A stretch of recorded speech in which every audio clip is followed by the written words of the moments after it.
Hello class. Today we will do chapter 17 Stars and the Solar System. Stars के बारे में भी हम काफ़ी कुछ जानते हैं और हमारे सोलर सिस्टम के बारे में भी। हमने इस टॉपिक के बारे में कई बार साइंस में भी पढ़ा है और अपनी सोशल स्टडीज़ की बुक में भी पढ़ा है। तो चलिए एक बार और अपने सोलर सिस्टम को डिटेल में जानते हैं। When we look at the sky on a clear night, we see a large number of specks of twinkling light spread all over. These twinkling specks are called stars. तो जब आप रात में देखते हैं आसमान को तो आपको दिखते हैं बहुत सारे चमकते हुए सितारे. There are some other shining objects in the sky, such as the planets, the moon, the comets, which do not twinkle. इसके अलावा आपको और भी ऑब्जेक्ट्स नज़र आएंगे जो चमकते हैं. वो हैं आपके प्लैनेट्स, मून और comets. For example, the moon seems to be the brightest object in the sky. सबसे ज़्यादा चमकने वाला ऑब्जेक्ट अगर हमें दिखेगा रात को तो वो दिखेगा moon. In reality it does not have a light of its own. It shines because it reflects the sunlight falling on its surface. पर अगर हम जानें तो ये जो चांद की रोशनी है, मून की जो लाइट है वो खुद की नहीं है, उसकी खुद की कोई लाइट नहीं है. एक्चुअली जो हमें नज़र आता है वो तो सन का रिफ्लेक्शन है. What difference do you see in the sky during the day? During the day, you see the sun. दिन में देखो ज़रा आसमान में, दिन में दिखेगा आपको सूरज यानी कि sun. In the bright light of the sun, all other objects fade away. All the objects in the sky are called celestial objects. तो जब सन होता है तो बाकी कोई भी ऑब्जेक्ट नज़र नहीं आता है, वो सब चीज़ों को ढक देता है, उसकी इतनी तेज़ रोशनी होती है. और जो सन है, स्टार है, प्लैनेट्स हैं, बाकी जितने भी और ऑब्जेक्ट्स हैं उनको हम बोलते हैं celestial bodies. Now stars. Stars यानी कि तारे क्या हैं? Stars are heavenly bodies which emit heat and light of their own. The sun is also a star. इसको अंडरलाइन कर लीजिएगा. सन क्या है? स्टार है. Some of the other stars are much bigger and brighter than the sun. However, due to its closeness to the earth, the sun appears bigger and brighter than other stars. The stars in the night sky appear to twinkle due to their long distance from the earth and the atmospheric disturbances. तो जो हमारे stars हैं वो actual size में उतने नहीं हैं जितने हमें नज़र आते हैं, वो उससे कहीं ज़्यादा बड़े हैं. पर एक तो वो हमारी अर्थ से काफ़ी दूरी पर है, इसीलिए हमें वो इतने छोटे नज़र आते हैं. दूसरा, एटमॉस्फेरिक डिस्टर्बेंसेस की वजह से भी वो हमें काफ़ी छोटे नज़र आते हैं और टिमटिमाते नज़र आते हैं. ये एक्टिविटी है, इस एक्टिविटी को करके देखते हैं. Take a ball in your hand and observe it carefully. Now ask your friend to take the ball about 100 metres away. आपने एक बॉल ली, उसको अच्छे से ऑब्जर्व किया, देखा. उसके बाद आपने अपने एक फ्रेंड को बोला कि अच्छा इस बॉल को लेके 100 मीटर की दूरी पर खड़े हो जाओ. Look at the ball and visualize if the ball looks bigger or smaller than before. तो बॉल जब आपके हाथ में थी आपको तब बड़ी लग रही थी, या आपका फ्रेंड 100 मीटर आपसे दूर चला गया तब आपको उस बॉल का साइज़ छोटा दिख रहा है. तो ये अब आप देखिएगा करके कि एक बार बॉल आपके हाथ में थी और एक बार 100 मीटर दूर थी, तो कौन सी बॉल आपको छोटी नज़र आ रही है, किस सिचुएशन में आपको बॉल छोटी नज़र आ रही है. Ask the friend to take the ball further away and again look at it. How does the ball appear now?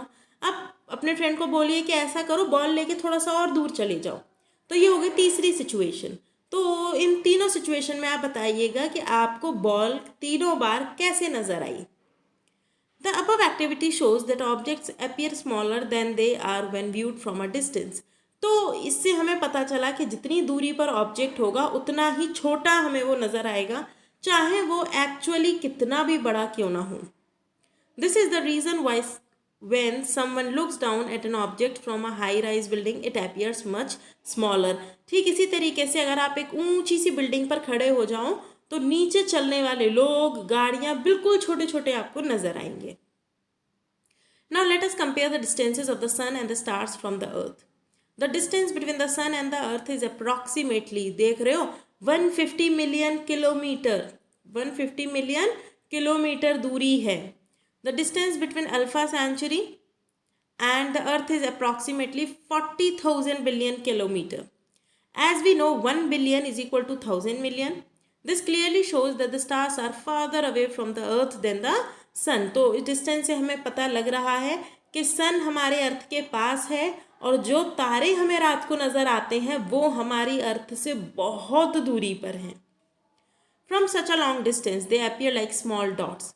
Have you seen a glowing beacon of light on a vehicle moving away from you? तो यही वजह है कि वो हमें बिल्कुल small dots यानी dots की तरह नज़र आते हैं. क्यों? क्योंकि सितारों की हमारी अर्थ से दूरी काफ़ी ज़्यादा है. You will see that the size of beacon appears to be diminishing as the vehicle moves away. अब आप एक व्हीकल को इमेजिन करिए और उस पर चमकती हुई लाइट को इमेजिन करिए. अब वो व्हीकल जितना दूर जाता जाएगा उतनी ही लाइट वो आपको छोटी नज़र आती जाएगी जो उस व्हीकल पर जल रही है. You will not be able to see the beacon when the vehicle has gone quite far. This explains why the light from a star appears so dim. अब जितना ज़्यादा व्हीकल दूर जाएगा उतनी ही लाइट उसकी डिम होती जाएगी, उतनी ही लाइट हमें कम नज़र आएगी, चाहे वो लाइट कितनी ही ब्राइट क्यों ना हो. इसके अलावा एक टाइम ऐसा आएगा जब वो इतनी दूर चला जाएगा व्हीकल कि हमें लाइट दिखना बंद हो जाएगी. यही रीज़न है कि हमारी अर्थ से उन सितारों की, उन तारों की दूरी बहुत ज़्यादा है. इसीलिए हमें जो सितारे हैं, तारे हैं, वो टिमटिमाते हुए नज़र आते हैं और वो डॉट्स की तरह नज़र आते हैं. Further, the atmospheric disturbances do not allow light from a star to continuously reach us. The stars therefore seem to be blinking or twinkling. इसके अलावा एटमॉस्फेरिक डिस्टर्बेंस भी रीज़न होता है कि वो हमें लगातार चमकते हुए नज़र नहीं आते, वो हमें टिमटिमाते नज़र आते हैं, यानी कभी बुझेंगे, कभी जलेंगे, बुझेंगे, जलेंगे, इस तरीके से ब्लिंकिंग करते हुए नज़र आते हैं. ये लाइट ईयर है. लाइट ईयर हम कई बार उसमें पढ़ भी चुके हैं साइंस में. ये लाइट ईयर आप एक बार रिवाइज कर लीजिएगा. मैं थोड़ा सा आपको आइडिया दे देती हूँ इसके बारे में. A celestial body are separated from each other by very large distances. तो देखिए, जब हम यूनिवर्स, ब्रह्मांड की बात करते हैं तो ऑब्जेक्ट्स आपस में बहुत दूरी पर हैं. जितने भी आपके कॉमेट्स हैं, अर्थ का डिस्टेंस है, बाकी प्लैनेट्स का डिस्टेंस है सन से, तो ये काफ़ी डिस्टेंस है और इस डिस्टेंस को हम किलोमीटर में मेज़र नहीं कर सकते. इसलिए हमने इसके लिए यूनिट बनाई light year. It becomes very difficult to represent these distances in the units of meter और किलोमीटर. मीटर और किलोमीटर में इस डिस्टेंस को मेज़र कर पाना बड़ा ही मुश्किल है, इसीलिए हमने इसको मेज़र किया लाइट ईयर में. Such large distances are measured in the units of light years. One light year is the distance covered by light in 1 year. तो 1 light year का मतलब क्या है कि एक साल में लाइट कितना डिस्टेंस ट्रैवल करती है. तो एक लाइट ईयर होता है आपका 9.5×10⁻12 किलोमीटर. इसको अच्छे से लर्न कर लीजिएगा. So in terms of light years the distance between the sun and the earth is approximately, देख रहे हो लाइट ईयर में कितनी आसानी से आपने सन और अर्थ के डिस्टेंस को एक्सप्रेस कर दिया. The distance between Alpha Centauri and the earth is approximately 4.2 light years. Sunlight takes approximately, इसको अंडरलाइन करिएगा कि सनलाइट यानी सूरज की रोशनी को हमारी अर्थ पर आने में लगते हैं 8 minute 20 second. On the other hand the light from the stars takes years to reach the earth. This means the light of the star which we see today was actually emitted years ago. तो जो stars की भी जो हमें टिमटिमाना नज़र आता है वो भी आप ये मान के चलिए कि काफ़ी साल लगते हैं अर्थ तक उसकी रोशनी को आने में. तो आज जो हम तारे टिमटिमाते हुए देख पा रहे हैं, एक्चुअली वो तो काफ़ी साल पहले ही अपना टिमटिमाना वो कर चुके हैं और आज हमें नज़र आ रहे हैं, क्योंकि आज जाके उनकी रोशनी हमारी अर्थ तक पहुंच पाई है. In other words, when we look at a star, what we see is actually its past. तो आज जो हमें तारों में नज़र आ रहा है वो उसका भूतकाल है, यानी पास्ट है. The solar system is a part of big cluster of billions of stars referred to as a galaxy. We belong to the Milky Way galaxy. Underline कर लीजिए कि हमारी गैलेक्सी का नाम है milky way. It is so called because it looks like a trail of milk spilt across the sky. इसका नाम milky वे क्यों है? क्योंकि जब आप मिल्की वे का फ़ोटो देखेंगे, इसमें तो फिर भी इतना क्लियर फ़ोटो नहीं है, आप गूगल करके देखिएगा, मिल्की वे गैलेक्सी मेंशन करिए गूगल में और देखिएगा, ऐसा लगेगा जैसे ब्रह्मांड में ना ऐसे दूध फैल गया है, ठीक है, मिल्क फैल गया है, इसीलिए इसका नाम रखा गया है milky way Galaxy. Now movement of stars.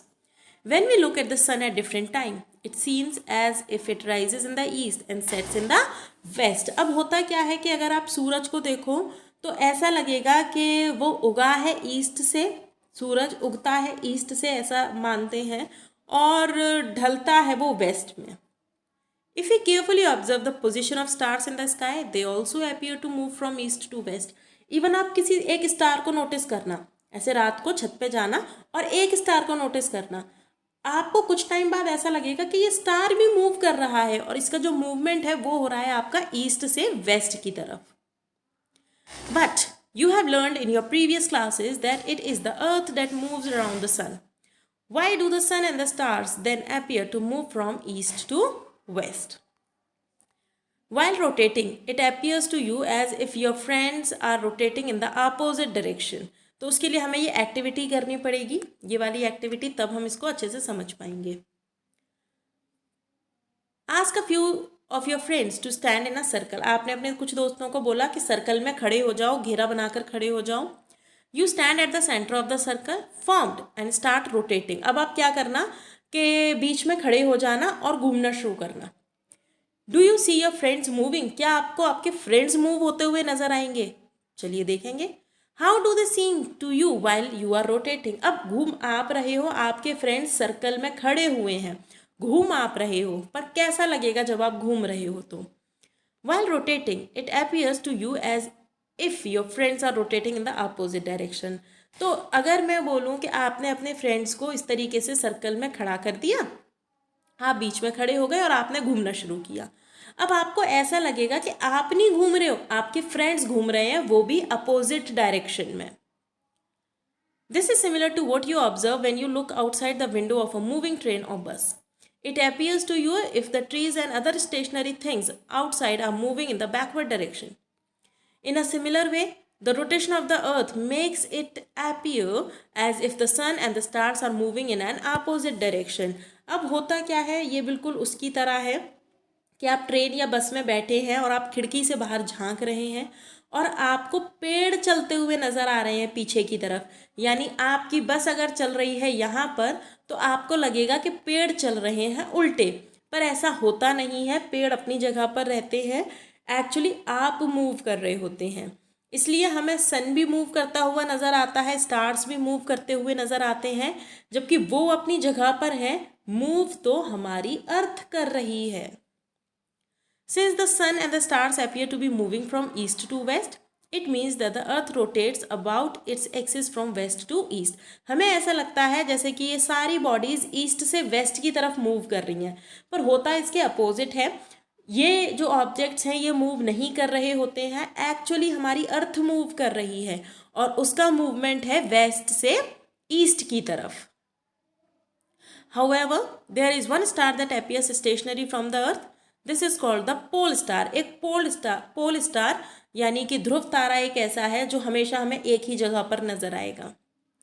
Do you know why it appears stationary in the sky? इसके लिए आपको ये एक्टिविटी करनी पड़ेगी. ये एक्टिविटी करके हम देख पाएंगे कि पोल स्टार अपनी जगह पर ही हमें क्यों नज़र आता है. अब ये एक्टिविटी बिल्कुल भी मैं करके नहीं दिखाऊंगी, ये एक्टिविटी आपको खुद ट्राई करनी है. The above activity shows that as the ball is directly above the axis of your rotation, it does not seem to move with you. The pole star lies just above the axis of rotation of the earth. Actually, pole star just earth के axis के ऊपर है. So the earth is always appears to be at the same place.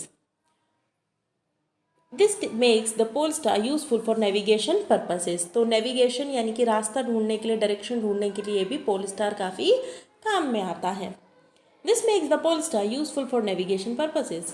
Ancient navigators used to look at the pole star if they ever lost their way. तो पुराने लोग जो होते थे, जब तक ये मशीन्स नहीं आई थी, इक्विपमेंट्स नहीं थे, तब तक अगर वो लोग रास्ता भटक जाया करते थे तो पोल स्टार से ही अपना रास्ता खोजा करते थे.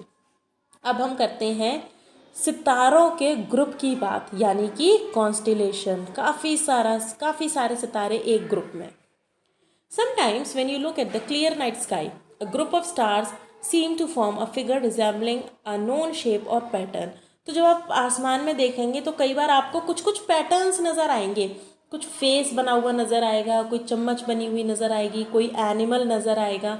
ऐसा लगेगा कि वो जो स्टार्स हैं वो कुछ शेप्स बना रहे हैं। Such a group of stars that appear to form a recognizable shape or pattern is called a constellation. तो ऐसे स्टार्स का ग्रुप जो कि एक पर्टिकुलर पैटर्न ड्रॉ करते हैं, कुछ समझ में आए आपको, कुछ आपको दर्शाने की कोशिश करें, तो ऐसे ग्रुप को बोलते हैं constellation. Although a constellation contains a large number of stars, only the prominent ones can be seen with the naked eye. अब देखो, एक कॉन्स्टिलेशन के अंदर बहुत सारे स्टार्स होते हैं, पर जैसा कि मैंने आपको बताया कि कई स्टार बहुत दूरी पर होते हैं, जो होते तो हैं पर हमें अर्थ से नज़र नहीं आते। तो ये दोनों जो स्टार्स नज़र आते हैं और जो नहीं आते हैं वो दोनों ही कॉन्स्टिलेशन का हिस्सा होते हैं, पर हम सिर्फ उन चमकते हुए सितारों को ही कंसीडर करते हैं जो हमें अच्छे से नज़र आ रहे होते हैं। Also all the stars of a constellation are not at the same distance from the earth, they only lie in the same line of sight. एक लाइन में तो नज़र आ सकते हैं, पर ज़रूरी नहीं है कि उन अगर 10 तारे हैं या 20 तारे हैं या 25 तारे हैं तो उनकी दूरी भी सेम हो। भाई एक तारा पास हो सकता है अर्थ के, तो एक तारा बहुत ज़्यादा दूर हो सकता है। Constellations are usually named after mythological characters, people, animals and objects. There are 88, underline कर लीजिएगा कि 88 कॉन्स्टिलेशंस आज तक हम पहचान पाए हैं। उनमें से है Ursa Major, Ursa Minor and Orion, can be identified with the naked eye. So let us learn about a few constellations. तो चलिए इन कॉन्स्टिलेशंस की एक एक करके बात कर लेते हैं। Ursa Major known as Saptarishi in Hindi, तो इसको क्या बोला जाता है? Saptarishi. Consist of 7 prominent stars. तो सप्तऋषि मतलब 7, तो इसके अंदर 7 मेन स्टार्स हैं। These stars are arranged in the shape of a Big Dipper. The constellation is therefore referred to as the Big Dipper. ये बिल्कुल डिपर की तरह नजर आते हैं, इसलिए इसका नाम भी रख दिया big dipper. The 7 stars along with the other less prominent stars appear to be forming the outline of a big bear. इसमें ऐसा लगता है जैसे एक बड़ा सा बियर बना हुआ है। और देखिए, जैसा मैंने आपको पहले भी बताया था कि ऐसा नहीं है कि इस कॉन्स्टिलेशन के अंदर यानी सप्तऋषि के अंदर सिर्फ 7 स्टार्स हों। इसके अंदर और भी बहुत छोटे छोटे स्टार्स होंगे जो हमें नज़र नहीं आ रहे होंगे या बहुत दूरी पर होंगे, पर जो मेन 7 स्टार्स हैं हम उनकी ही बात इसमें करते हैं। So it is also called the great bear, क्योंकि ये बियर जैसा लगता है तो इसको ग्रेट बियर भी बोला जाता है। It can be scene clearly in the summer season in the northern part of the sky at night. Repeatedly watch the Ursa major on a clear moonless summer night at regular intervals of 2 hours। हर 2 घंटे बाद आप इसको देख सकते हैं। You will observe that Ursa Major appears to revolve around the pole star. In fact, all the stars appear to revolve around the pole star. ऐसा लगता है कि जो सप्तऋषि है, उर्सा मेजर है, ये ऐसा लगता है जैसे पोल स्टार के आसपास घूम रहा है। और एक्चुअली तो ऐसा लगता है कि सारे के सारे सितारे पोल स्टार के आसपास घूम रहे हैं, पर घूम एक्चुअली कौन रहे हैं? हम, यानी कि अर्थ। अब है Ursa minor. This constellation is also known as the Little Dipper or the Little Bear. Ursa Major बड़ा बियर, Ursa Minor छोटा beer. It also consists of group of 7 stars. The arrangement of stars in Ursa Minor is similar to that of the Ursa Major. The only difference being the stars here are close together and appear to form a Little Dipper or the outline of a Little Bear. तो same ये Ursa major की तरह है, बस वो एक बड़ा सा स्ट्रक्चर नज़र आएगा और ये उसी के जैसा सेम स्ट्रक्चर पर छोटे साइज़ में नज़र आएगा। मतलब स्ट्रक्चर सेम वही होगा, साइज़ वही होगा, शेप वही होगा, सॉरी साइज़ नहीं, शेप वही होगा, बस साइज़ में ये थोड़ा सा उससे छोटा होगा। At the end of the handle of the little dipper is the pole star. This constellation is also sometimes called the pole star constellation. इसको पोल स्टार कॉन्स्टिलेशन भी बोला जाता है क्योंकि इसके हैंडल पर नजर आता है pole star. It can be seen in the northern part of the sky in the summer season. Ursa Major and Ursa Minor help in locating the pole star.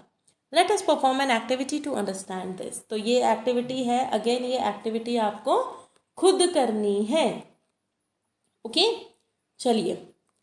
अब अरियन भी एक कॉन्स्टिलेशन ही है, यानी ग्रुप ऑफ स्टार्स है। Another major constellation visible throughout the world is Orion. Named after a Hunter in Greek mythology. तो इसका नाम रखा गया है एक हंटर के ऊपर जो कि ग्रीक से रिलेटेड है। It has around 8 bright stars that are arranged in a pattern that resembles the body of a hunter. Actually ये 8 स्टार से बना हुआ है और ये ऐसा लगता है जैसे ये एक हंटर की बॉडी है। It is also called the hunter. The 3 middle stars represent the girdle or the belt of the hunter. देखिए ज़रा, ये है आपका अरियन, ये देखो, ये इसका ऐसा लग रहा है ना, ये हाथ हो गए, ये इसके पैर हो गए, ये जो 3 स्टार हैं ये ऐसा लगता है जैसे इसकी बेल्ट है। Extend this imaginary line towards the east. The brightest star encounter on this extended line is Sirius. Now Cassiopeia. Cassiopeia is a constellation that can be seen far from the northern sky. Opposite the Big Dipper. Big Dipper के just opposite आपको नजर आ सकता है ये। It is seen during winter. The 5 major stars of Cassiopeia are shaped roughly like W और M. ये ऐसा लगता है जैसे या तो W बना हुआ है या फिर आपका M बना हुआ है। Now Leo Major. The prominent stars in the Leo Major constellation resemble a lion. तो इसमें आपको लियो से ही नज़र आ रहा होगा, लियो मतलब शेर। तो इसमें ऐसा लगता है जैसे स्टार्स मिलकर एक शेर की शेप बना रहे हैं। It is located onwards the south of Ursa Major. Regulus is the brightest star of Leo Major constellations को अंडरलाइन कर लीजिएगा कि लियो मेजर कॉन्स्टिलेशन का सबसे चमकता हुआ सितारा है आपका रेगुलस। अब हम बात करते हैं सोलर सिस्टम की, और मुझे पता है कि आप सबने सोलर सिस्टम बहुत ही अच्छी तरीके से पढ़ा हुआ है और कुछ जानते हैं। अगर इसमें कुछ एडिशनल नॉलेज होगी तो चलिए आज हम उसको भी जान लेते हैं अपने सोलर सिस्टम के बारे में। The solar system consist of the sun. तो हमारे सोलर सिस्टम में कौन कौन है? सन है और सेलेस्टियल बॉडीज़ हैं जो सन के आसपास चक्कर लगाती रहती हैं। The bodies revolving around the sun include the planets, moons, comets, asteroids, meteors, minor planets, dust particles and gases. The sun is the largest member of the solar system. तो हमारे सोलर सिस्टम का सबसे बड़ा अगर कोई member है, सबसे बड़ा साइज में अगर कोई मेंबर है तो वो है आपका सन। It accounts for about 99% of all the mass in the solar system. The sun exerts a strong gravitational pull on all the other bodies around it. तो सन अच्छा खासा ग्रेविटेशनल पुल लगाकर रखता है, जोर से खींच कर रखता है अपनी तरफ सारे के सारे सेलेस्टियल बॉडीज को। The bodies on the other hand are moving sideways away from the sun. The gravitational pull of the sun prevents them from flying away. उनको उड़ने ही नहीं देता, अलग होने ही नहीं देता। सन का जो ग्रेविटेशनल पुल है वो इन सारी बॉडीज को खुद से अलग नहीं होने देता। Their motion, however, prevents them from falling into the sun. The combined effect results in the revolution of the bodies around the sun. तो चलिए हम सन की इतनी बार बात कर चुके हैं, सन सन सन, इतनी देर से शब्द आ रहा है सन सन। अब जान लेते हैं कि सन है क्या। The sun is a star that is nearest to the earth. सन क्या है? एक्चुअली एक तारा है जो कि अर्थ के पास है। It is the largest and heaviest member of the solar system. सबसे बड़ा भी है और सबसे भारी भरकम भी मेंबर है ये सोलर सिस्टम का। The diameter of the sun is approximately 1.4 million kilometer. It is a huge ball of gases, mainly hydrogen, which is being converted into helium by nuclear fusion reactions. इसको please underline कर लीजिएगा, ये चीज़ शायद आपने अभी तक नहीं पढ़ी होगी 8th क्लास से पहले, कि हमारा सन किससे बना हुआ है। हमारा सन एक्चुअली एक बॉल है गैसेस का जिसके अंदर रिएक्शंस होते हैं। और रिएक्शंस कैसे होते हैं कि लगातार हाइड्रोजन हीलियम में कन्वर्ट होती रहती है। इसके ऊपर जितनी भी हाइड्रोजन है वो हीलियम में कन्वर्ट होती रहती है और इसको बोलते हैं nuclear fusion reactions. During these reactions huge amount of energy is liberated in the form of heat and light. इन्हीं रिएक्शंस की वजह से काफ़ी अमाउंट में हीट और लाइट निकलती है सूरज से। This heat and light are the main source of energy for the entire solar system including the earth. अब यही हीट और लाइट पूरे सोलर सिस्टम के लिए ही स्रोत है सोर्स का, और हमारे अर्थ पर तो रोशनी ही और हमारी जो अर्थ है वो सन की वजह से ही है। The energy from the sun coupled with the distance of the earth from the sun created conditions suitable for the creation of life on earth। ये सूरज ही है जिसने हमारी अर्थ पर ऐसा एटमॉस्फेयर बनाया कि आज हमारी अर्थ पर जीवन संभव है। Thus, the sun is the driving force behind all the life on earth. The sun is at the center of the solar system, around which a large number of foreign bodies like planets, comets, asteroids and minor planets are revolving। तो जो हमारा सन है वो बीच में है और उसी के आसपास प्लैनेट्स, कॉमेट्स, एस्टेरॉइड्स चक्कर लगा रहे हैं। We will briefly learn about these revolving bodies in the following sections। अब एक एक करके हम अपने प्लैनेट्स के बारे में जानेंगे, फिर एस्टेरॉइड्स के बारे में जानेंगे, देन कॉमेट्स और मीटेरॉइड्स। तो शुरुआत करते हैं हमारे प्लैनेट से। A planet is a relatively large natural body that revolves in an orbit around the sun. Planets do not have their own light. Planets की खुद की कोई रोशनी नहीं होती है। They reflect the sunlight that falls on their surface. Actually इनकी खुद की कोई रोशनी नहीं होती है और ये सूरज की रोशनी को ही रिफ्लेक्ट करते हैं। They reflect the light that falls on their surface. This reflected light makes them appear as shining objects in the sky. और यही रिफ्लेक्शन इन्हें एक चमकती हुई चीज बनाता है स्काई में। There are 8 planets in the solar system. The order of increasing distance. तो सबसे पहले है सन के पास मरकरी, फिर Venus, Earth, Mars, Jupiter, Saturn, Uranus और सबसे दूर है आपका Neptune. Until 2006, Pluto was listed as the 9th planet of the solar system। तो जब हम थे अपने स्कूल में तब तक हम प्लूटो को भी एक प्लैनेट की तरह रीड करते थे, पर 2006 में इससे वो दर्जा छीन लिया गया। प्लूटो को अब प्लैनेट नहीं मानते हैं। It is now known as dwarf planet। The planets have been divided into 2 groups। तो सबसे पहले हमने प्लैनेट्स के 2 ग्रुप बनाए, inner Rocky planet and outer gaseous planets. तो इनर रॉकी प्लैनेट में आ गए आपके शुरू के 4 प्लैनेट, यानी कि Mercury, Venus, Earth and Mars. They have a solid surface and are composed mainly of rocks and mineral. तो इनको रॉकी प्लैनेट इसलिए बोला गया क्योंकि ये किससे बने हुए हैं? रॉक्स से और मिनरल से।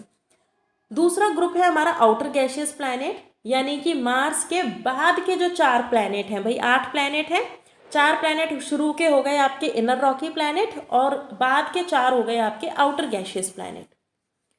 दे are large spinning bodies of gases with no solid surface. The inner planets are very small as compare to the outer planets. तो जो इनर प्लैनेट्स हैं वो छोटे हैं as compare to outer planet से, यानी आउटर प्लैनेट बड़े हैं इनर प्लैनेट से। They have very few or no moons. The outer planets have a ring system around them. They have a large number of moons। तो हम ये ring क्यों बनते हैं, ये जो प्लैनेट्स हैं इनके आसपास ऐसे रिंग क्यों बने हुए नज़र आते हैं, ये हम पढ़ेंगे आगे टॉपिक में। इसके अलावा इनके काफ़ी सारे मून्स होते हैं। The planets possesses 2 kinds of motion, revolution around the sun and rotation around an axis। तो प्लैनेट्स 2 तरीके का मोशन मूव करते हैं। एक, मैं अगर बोलूँ ये आपका सन है, ये तो है ही, इसके आसपास एक तो घूमेंगे, यानी कि ऐसे करके अपने ऑर्बिट पर घूमेंगे। दूसरा अपनी जगह पर भी घूमेंगे, जैसे हमारी अर्थ मूव करती है ना, आप सबने पढ़ा है रोटेशन एंड रेवोल्यूशन। तो रोटेशन मतलब अपनी जगह पर मूव करना और रेवोल्यूशन मतलब सन के आसपास मूव करना। तो इस टाइप के दोनों मूवमेंट्स प्लैनेट्स शो करते हैं। तो चलिए सबसे पहले हम बात कर लेते हैं मूवमेंट्स की। तो revolution is the movement of a planet around the sun. तो रेवोल्यूशन क्या होता है? रेवोल्यूशन होता है सन के आसपास प्लैनेट का घूमना।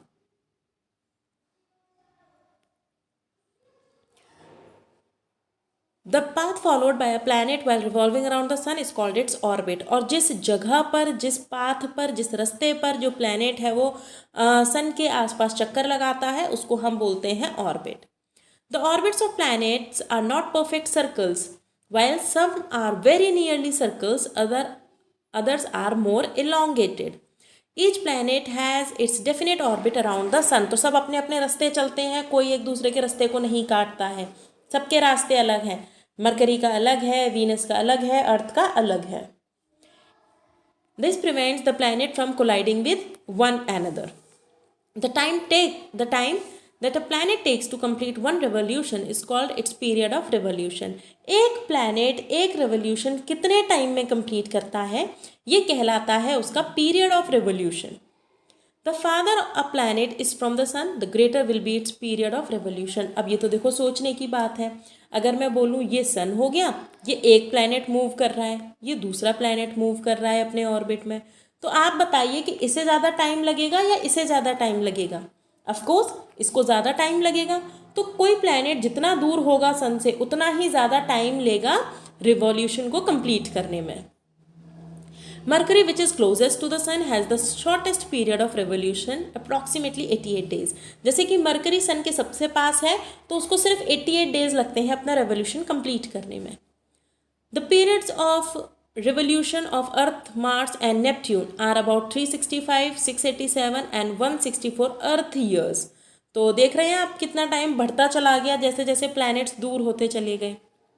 दूसरा हमारा मूवमेंट है रोटेशन, यानी लट्टू। एक लट्टू देखा है, लट्टू अपनी जगह पर रहता है पर गोल गोल घूमता रहता है, so that movement is also a rotation. Rotation refers to the spinning of a planet around its own axis, अपने ही एक्सिस पर घूमना।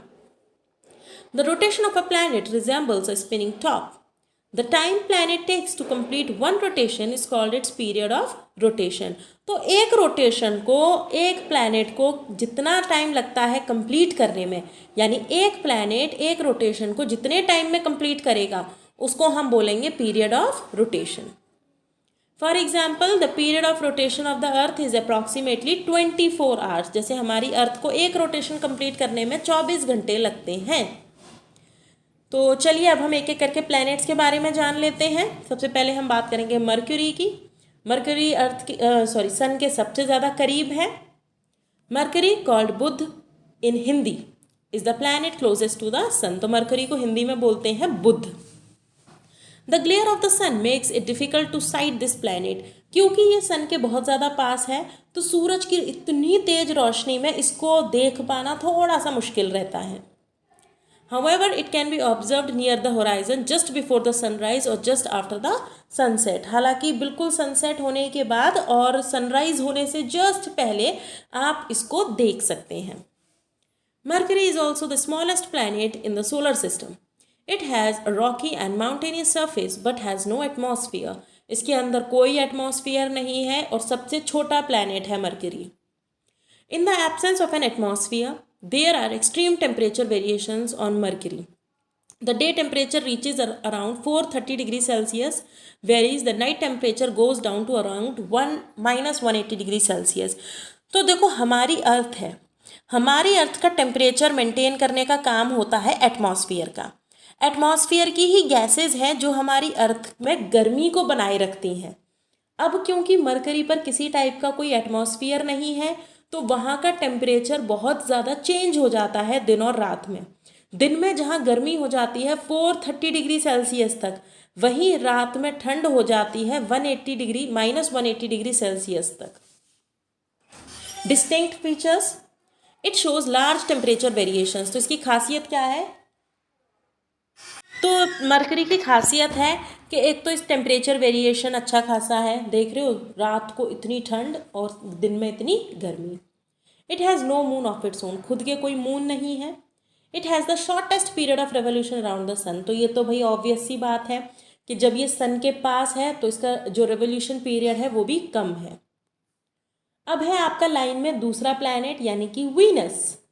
वीनस जिसको शुक्र बोला जाता है हिंदी में, it is the second planet from the sun, the earth's closest planetary neighbour. तो हमारा पड़ोसी है ये। The atmosphere of Venus consist of a thick cloud cover of carbon dioxide. तो ये घिरा हुआ है बादलों से और बादल में क्या है? Carbon dioxide. The dense atmosphere reflects almost 3/4 of the sunlight falling on it which makes it appear as the brightest star in the night sky after the moon. तो इसके पास जो एटमॉस्फेयर है ये जितनी भी सूरज की रोशनी आती है उसको रिफ्लेक्ट कर देता है और जब रिफ्लेक्शन हो जाता है तो ये बड़ा ही चमकता हुआ नज़र आता है, इसलिए इसको बोला जाता है मॉर्निंग और evening star. which makes it appear as the brightest star in the night sky after the moon. It can be seen with the naked eyes just before sunrise or just after sunset. Therefore, Venus is often called the morning or evening star. The sunlight which is able to pass through the atmosphere heats up its surface. The heat is trapped by the atmosphere and is not allowed to escape back into the space. होता क्या है कि इसके अंदर जो atmosphere है वो पूरे दिन रोशनी को और जो हीट आ रही है, सनलाइट आ रही है, उसको अपने अंदर एब्जॉर्ब करके रख लेते हैं और उसको रिफ्लेक्ट ज़्यादा नहीं होने देते हैं, ट्रैप करके रख लेते हैं. This make surface of Venus hotter then that of mercury. इसकी वजह से वीनस का जो टेम्परेचर है वो बहुत ज़्यादा हो जाता है और बहुत गर्म है. Although it is nearly twice as far from the sun. Venus rotates on its axis from east to west, which is opposite to the direction in which Earth rotates about its axis.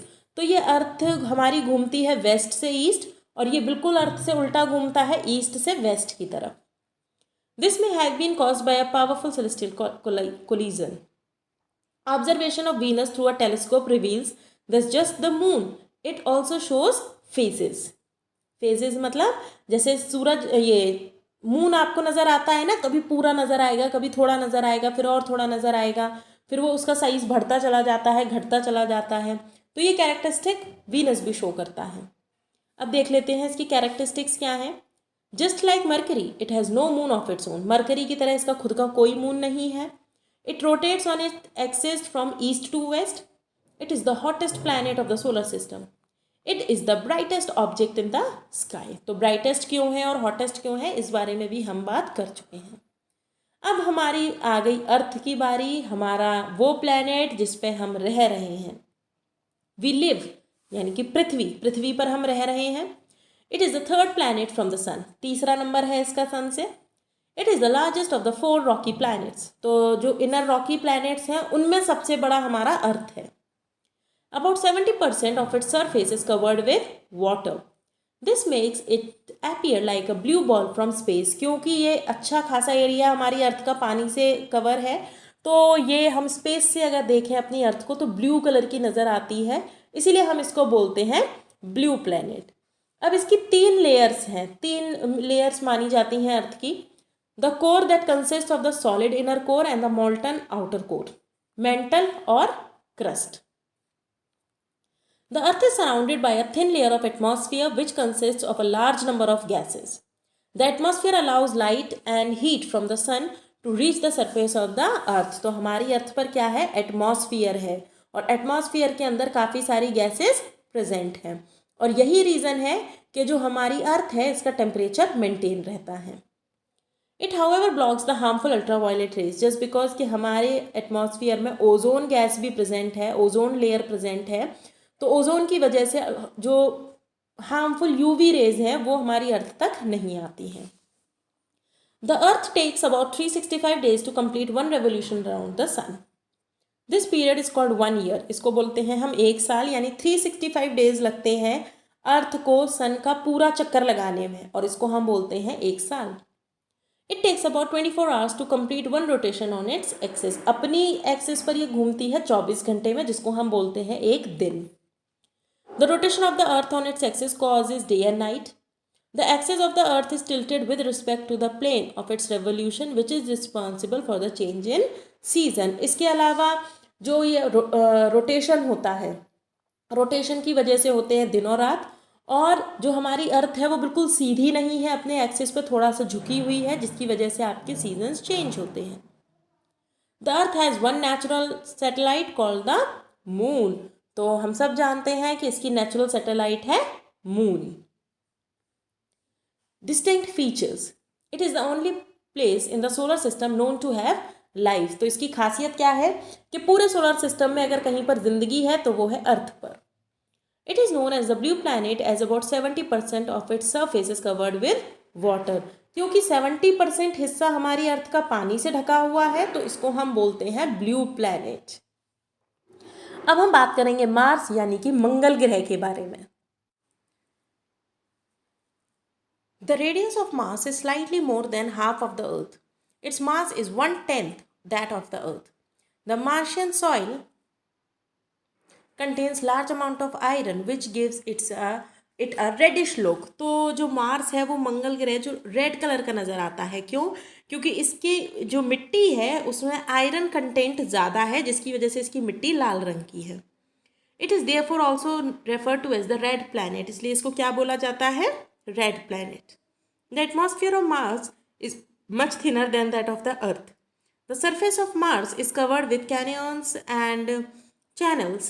The channels are thought to have been created by flowing water which has dried long back. तो या इसमें आपको काफ़ी सारे channels नज़र आ सकते हैं अगर आप इसका फ़ोटो देखेंगे तो वो चैनल्स माने जाते हैं कि हो सकता है कि इस पर पानी रहा हो बहुत टाइम पहले और वो पानी ने अपनी जगह बनाई हो बहकर और अब वो सूख गया. Mars has two small satellites or moons named Phobos and Deimos. इसको अंडरलाइन कर लीजिएगा. अब इसके डिस्टिंक्ट फीचर्स क्या है, तो सबसे पहले कांस्टेंट डस्ट स्टॉर्म्स, तो यहाँ पर रेत के डस्ट के तूफान आते रहते हैं. The presence of iron in the soil makes it appear red. इसके अलावा इसके जो सॉइल है उसमें आयरन है जिसकी वजह से ये लाल रंग का नजर आता है. जुपिटर यानी कि Brihaspati, it is the largest and heaviest planet of the solar system. तो सबसे भारी भरकम है और बड़ा प्लैनेट है ये. The mass of Jupiter is about 2.5 times the combined mass of the rest of the planet. It is a planet of gases that consist mainly of hydrogen and helium. तो इसके अंदर गैसेज कौन कौन सी हैं, hydrogen and helium. It spins rapidly around its axis and completes one rotation in less than 10 hours. इतनी जल्दी जल्दी घूमता है ये अपनी ही एक्सिस पर कि ये 10 घंटे में अपना एक रोटेशन कंप्लीट कर लेता है. देयर आर फेंट रिंग्स अराउंड जुपिटर. इसके जो पिक्चर आप देखेंगे तो ऐसा लगेगा जैसे इसके आसपास रिंग्स बनी हुई हैं. Jupiter has large number of moons. तो डिस्टिंक्ट फीचर क्या है कि एक तो ये लार्जेस्ट प्लैनेट है, हैवीएस्ट प्लैनेट है. It is about 318 times as heavy as the earth, यानी कि अर्थ से 318 टाइम्स ये भारी है. Its diameter is 11 times that of the earth. Its moon Ganymede is the largest moon in the solar system. There may be water on Europa, another moon of Jupiter. और ऐसा माना जाता है कि इसका एक और मून है यूरोपा जिस पे पानी हो सकता है. अब हम बात करेंगे सैटर्न यानी शनि की. It is the second largest planet in the solar system after Jupiter. It appears yellowish in colour. तो ये येलो कलर का नज़र आता है. देखिए ज़रा, सैटर्न दिख रहा है आपको, ये देखिए येलो कलर का. The most distinctive feature of Saturn is the presence of beautiful rings around it. तो ये सबसे सुंदर प्लैनेट दिखता है ये, क्योंकि ऐसा लगता है इसके आसपास रिंग है. देख रहे हो आप, ये रिंग कितनी सुंदर सी लग रही है. Saturn has large number of moons. Titan, its biggest moon, is bigger than Mercury. Now distinct features.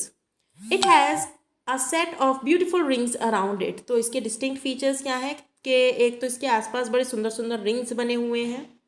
It is the least dense of all the planets. It is even lighter than water. ये इतना हल्का है कि पानी से भी हल्का है.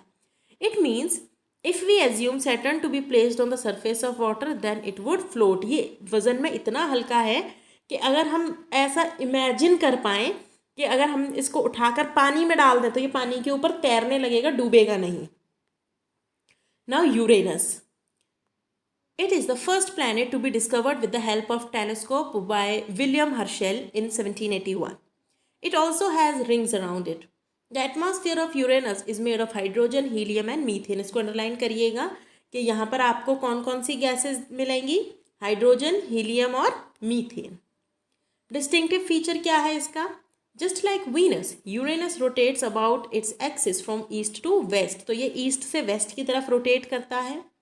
It has a highly tilted rotational axis which makes it roll sideways along its orbital path. बहुत ही ज़्यादा झुका हुआ है ये अपने एक्सिस पर.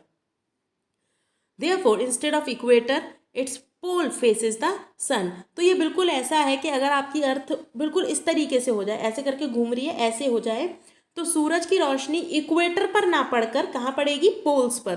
तो जो आपका सैटर्न, ये जो यूरेनस है, ये भी इतना ज़्यादा झुका हुआ है कि इसका पोल आता है सन के सामने. Now Neptune. Neptune is the farthest planet of the solar system. It was discovered by U.J. Leverrier with the help of a telescope. तो इसको टेलीस्कोप की हेल्प से डिस्कवर किया गया था. It has 8 moons. Triton is the largest moon of Neptune. It is an extremely windy planet. Average wind speed of over 1,500 km per hour. The highest recorded on any planet. इतनी तेज हवाएं यहाँ पर चलती हैं. Triton, the moon of Neptune, has a very unusual movement. It moves in a direction that is opposite to the direction of its parent planet, Neptune's rotation. जो ट्रिटॉन है, जो इसका मून है, इसकी खासियत है कि ये उल्टा घूमता है नेपट्यून से. तो यहाँ पर हमारे प्लैनेट्स होते हैं ख़त्म. अब हम बात करेंगे एस्टेरॉइड्स की. Asteroids are large rocky pieces that orbit the sun between the orbits of Mars and Jupiter. तो एस्टेरॉइड्स आपको मिलेंगे मार्स और जुपिटर के बीच में. This region is called asteroid belt. The diameter of an asteroid can go up to about 1000 kilometre. Some astronomers believe that asteroids were formed when solar system was formed, while others believe that they are parts of a planet that was broken up due to a massive collision.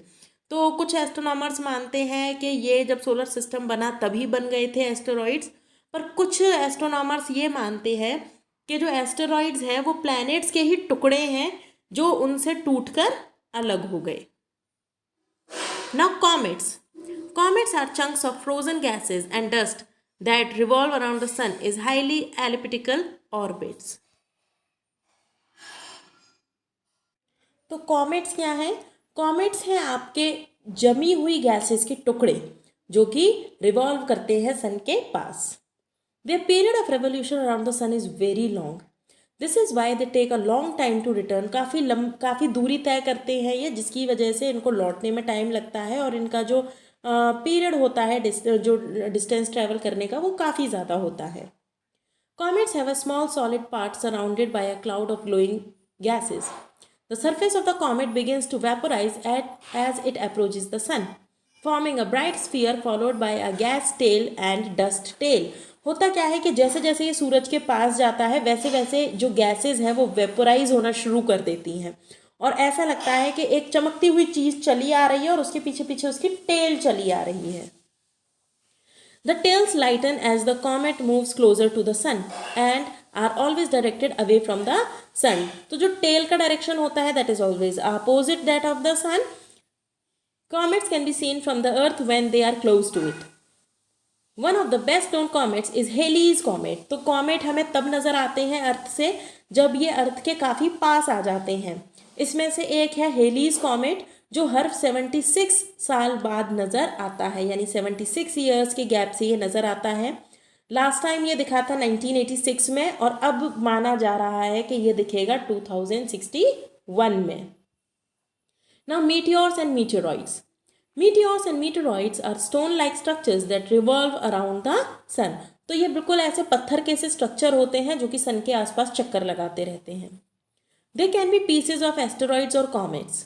When a meteoroid traveling at high speed enters the Earth's atmosphere, it is heated by friction and burns up. अब होता क्या है कि जब भी कोई meteoroid तेजी से हमारी अर्थ की तरफ आता है और अर्थ के एटमॉस्फेयर में एंटर कर जाता है तो इतनी स्पीड इसकी होती है कि ये एयर के फ्रिक्शन से, एयर से टकराव की वजह से ये जलने लग जाता है.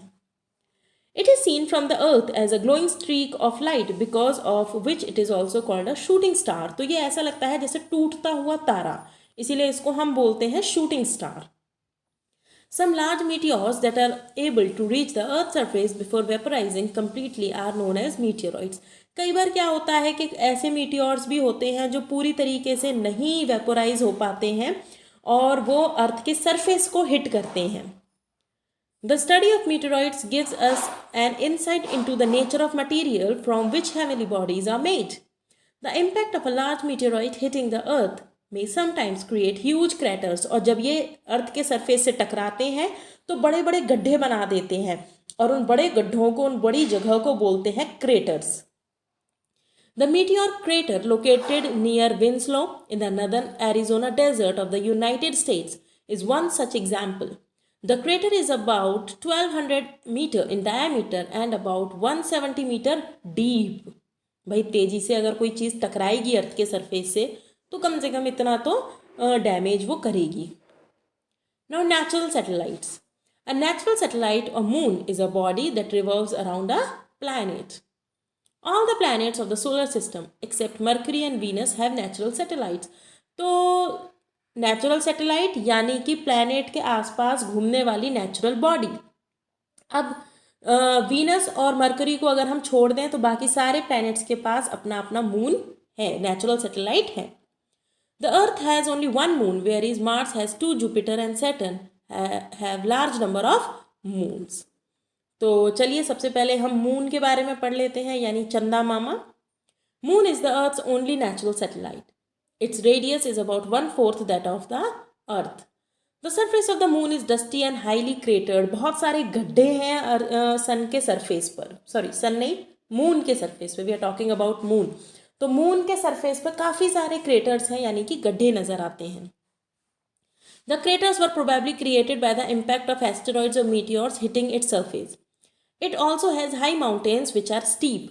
तो ये माना जाता है कि जो क्रेटर यानी कि जो गड्ढे बन गए हैं चांद के पूरे सरफेस पर, वो मीटियोर्स और मीटियोरॉइड्स के टकराने से बने हैं.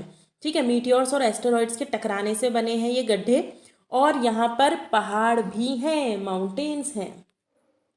The mass of moon is about 1/81 the mass of the earth. It's gravity is therefore much less than that of the earth. It is about 1/6 the gravity of the earth. Thus, a body weighs 96 kg on earth will weigh only 16 kg on the moon. तो आप कैसे निकाल सकते हैं कि अगर किसी का वेट 96 है तो आप इसे डिवाइड कर दीजिए 6 से. ओके, तो 6 से डिवाइड करके क्या आएगा आपका आंसर? 16. तो यानी कि अगर कोई इंसान 96 का है, 96 का है हमारी अर्थ पर, तो वो 16 का ही रह जाएगा, सिर्फ 16 केजेस का रह जाएगा मून पर, क्योंकि वहां पर किसी भी तरीके का ग्रेविटेशनल पुल नहीं है. Also if the body is dropped from a height on moon it would fall to the surface much more slowly than it would on the earth. इसके अलावा आप अर्थ के सरफेस पर अगर कुछ गिराएंगे तो वो काफ़ी टाइम लेगा उसके सरफेस तक पहुंचने के लिए. Moon's gravity is too weak to hold air molecules near its surface. Thus, there is no air on the moon. क्योंकि यहाँ पर ग्रेविटेशनल पुल नहीं है, तो यहाँ पर जो एयर है उसको भी जो मून है वो अपने से जोड़े नहीं रख पाता है. और जब यहाँ पर एयर नहीं है, सॉरी यहाँ पर आपके ग्रेविटी नहीं है, तो एयर भी नहीं है. The movements of the moon. The moon shows 3 different types of motion. It rotates on its axis. एक तो ये अपनी ही रोटेशन करता है, अपनी ही एक्सिस पर घूमता है. इट रिवॉल्व्स अराउंड द अर्थ. दूसरा ये अर्थ के पास घूमता है, अर्थ के आसपास घूमता है, ऐसे ऐसे गोल चक्कर लगाता है. Along with earth it revolves around the sun. तो सन के भी चक्कर लगाता है ये. Now phases of the moon. Phases of the moon मतलब आपको कभी मून छोटा नज़र आएगा, कभी साइज में बड़ा नज़र आएगा, तो कभी मून का कोई हिस्सा बिल्कुल गायब नजर आएगा, तो कभी आपको पूरा चांद नजर आएगा. The moon is a non luminous body, that is it does not have a light of its own. तो ये नॉन ल्यूमिनस बॉडी है, यानी मून की खुद की कोई लाइट नहीं होती है, ये एक्चुअली सन की लाइट को ही रिफ्लेक्ट करता है. We see only that part of the moon which is illuminated by the sun. और हम मून का सिर्फ वही हिस्सा देख सकते हैं जो कि सूरज की रोशनी को रिफ्लेक्ट कर रहा है. The moon rotates on its axis in about 27 days. It takes the same time in completing one revolution around the, ये शायद अर्थ है, around the earth. We therefore always see the same face of the moon. क्योंकि ये बिल्कुल अर्थ के साथ साथ घूमता है, तो हमें हमेशा एक ही फेस नज़र आता है मून का. However, as the moon revolves around the earth, its face visible from the earth is illuminated by the sun at different angles. So the portion of the illuminated moon as visible from the earth keeps on changing. The changing shapes of a bright moon that we see during a month are called phases of the moon. तो जितने भी अलग अलग portions हम देख पाते हैं, अलग अलग शेप हम मून की देख पाते हैं एक महीने में, हम उसको बोलते हैं फेसेस ऑफ द मून. तो चलिए एक एक करके इसको पढ़ लेते हैं. सबसे पहले पढ़ेंगे हम न्यू मून के बारे में. सो इन पोजीशन 1, सबसे पहले इसकी पोजीशन 1 देखिए. पोजीशन 1 है आपकी ये, यानी कि new moon. The moon is approximately in line between the earth and the sun. We see no moon in this position. ये लाइन ऐसी होती है कि जो मून है आपका वो सन और अर्थ के बीच में आ जाता है. Okay, we see no moon in this position as we are looking at the dark side of the moon. और इस कंडीशन में हमें मून नहीं नज़र आता है और हमें सिर्फ उसकी डार्क साइड, एक्चुअली ऐसा नहीं है कि मून है नहीं, मून उस समय भी होता है, पर हमें उसकी डार्क साइड नज़र आती है जिसकी वजह से वो हमें अंधेरे में नज़र ही नहीं आता है। भाई कोई चीज़ अगर काली है तो वो आपको अंधेरे में नज़र नहीं आएगी। The moon in this position is called a new moon. As the moon starts moving away from the sun, we begin to see part of the illuminated portion of the moon, which keeps increasing day by day. अब जैसे जैसे moon दूर जाता जाएगा सन से, वैसे वैसे हमें उसका चमकता हुआ पोर्शन नजर आने लगेगा। The moon is said to be entering the waxing phase, यानी कि जैसे जैसे उसका साइज बढ़ता है, जैसे जैसे मून का साइज बढ़ता है, हम उसको बोलते हैं waxing phase. In position two देख लीजिए।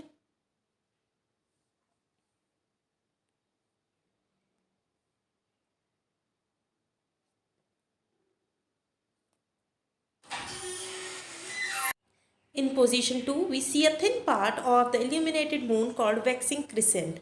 उसके बाद हमें इसका थोड़ा थोड़ा पोर्शन नज़र आने लगता है और उसको हम बोलते हैं waxing crescent. In position 4, we see most of the illuminated moon. The moon in this position is called waxing gibbous. इसके बाद आप position 4 देखिएगा।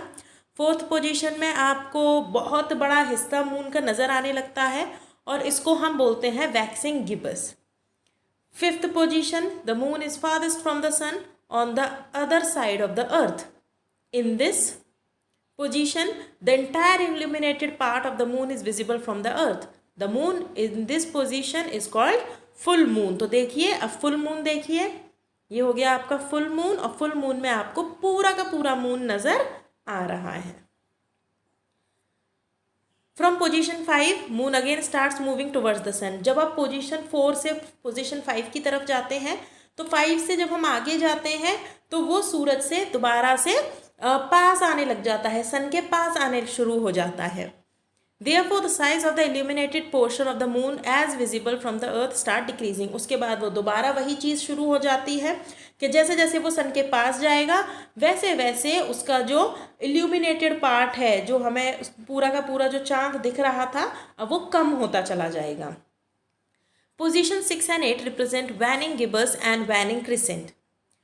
At positions 3 and 7, the moon forms a 90-degree angle with the sun and the earth. We thus see exactly half of the illuminated moon, and the moon in these positions is called half moon. ये activity है, ये activity आप करके देखिएगा अपने friends के साथ। Now artificial satellites. अब आर्टिफिशियल सैटेलाइट्स क्या होती हैं? अब तक हम बात कर रहे थे नेचुरल सैटेलाइट्स की, अब हम देखेंगे artificial satellites. Artificial satellites are man made objects which revolve around the earth for specific purposes. Their orbits are much closer to the earth than the orbit of the earth's natural satellite, the moon. तो artificial satellite वो satellite जो इंसानों ने बनाई हैं। Some of the major areas where artificial satellites are of great importance. तो किस लिए ज़रूरत होती है? तो चलिए एक एक करके हम पढ़ते हैं। सबसे पहले ज़रूरत होती है साइंटिफिक सैटेलाइट्स की। They are use to detect the energy from the sun, the changes in the ozone layer, the atmosphere around Mars, Venus and Jupiter. तो साइंटिफिक सैटेलाइट्स की आपको ज़रूरत है मौसम का हाल जानने के लिए। इसके अलावा मौसम का हाल मतलब कि मार्स, वीनस और जुपिटर के मौसम का हाल जानने के लिए, अर्थ का नहीं, मार्स, वीनस और जुपिटर का मौसम का हाल जानने के लिए, सन की एनर्जी को कैलकुलेट करने के लिए, ओजोन लेयर को कैलकुलेट करने के लिए। दूसरी है आपकी weather satellites. They are used by the meteorologist to gather information regarding the weather across clouds. These satellites furnish advanced information of weather and save human beings from natural calamities caused due to erratic weather. तो weather satellites जो कि अर्थ पर मौसम का हाल जानती है और पहले से ही प्रिडिक्ट कर देती है कि किस तरीके का तूफान आ सकता है, किस तरीके की भारी बारिश हो सकती है, तो इससे ये लोगों को भी बचा सकते हैं। उसके बाद है हमारी communication satellites. From a certain place on the earth remain active to connect any signal with the radio और द टेलीविज़न। तो हमारी रेडियो और टेलीविज़न में जो ब्रॉडकास्ट हो पाते हैं चैनल्स, वो कम्युनिकेशन सैटेलाइट्स की ही हेल्प से हो पाते हैं। Navigational satellite performs the task of guiding the sailors direction on sea by explaining the courses of the deep sea waters through radio messages by keeping them well connected with the headquarter. Navigational satellites headquarter से ship यानी कि जो जहाज पानी में चल रहा होता है उसकी मदद करते हैं डायरेक्शन को जानने के लिए. Military satellites, these are used in military departments for coordinating communications and accurate mapping through the pictures provided these satellites. इसमें भी मैपिंग करने के लिए मिलिट्री सैटेलाइट्स का यूज़ होता है. इसरो के बारे में हम सब जानते हैं, इंडियन स्पेस रिसर्च ऑर्गेनाइजेशन, जो कि 15 अगस्त 1969 को स्टैब्लिश हुई थी. Its headquarters are at Bangalore, India. India's first satellite Aryabhat was also built by ISRO. It has achieved several milestones in building and launching satellites and providing satellite launching vehicles or rockets. तो ये अब आप खुद करिएगा. Aryabhata, Bhaskar, okay, GSAT, ये सब कुछ हम कर चुके हैं. हम कई बार जब हम इसरो के स्थापना दिवस मनाया है तो हम इन चीज़ों को अच्छे खासे तरीके से पढ़ चुके हैं. ये आप रिवाइज करिएगा. चैप्टर हम कंप्लीट कर चुके हैं. क्वेश्चन आंसर्स आप इसके खुद सर्च करिएगा. एक्सरसाइजेज आपको आपके व्हाट्सएप ग्रुप पर मिल जाएंगी. नेक्स्ट क्लास में हम करेंगे next chapter. Till then, bye bye.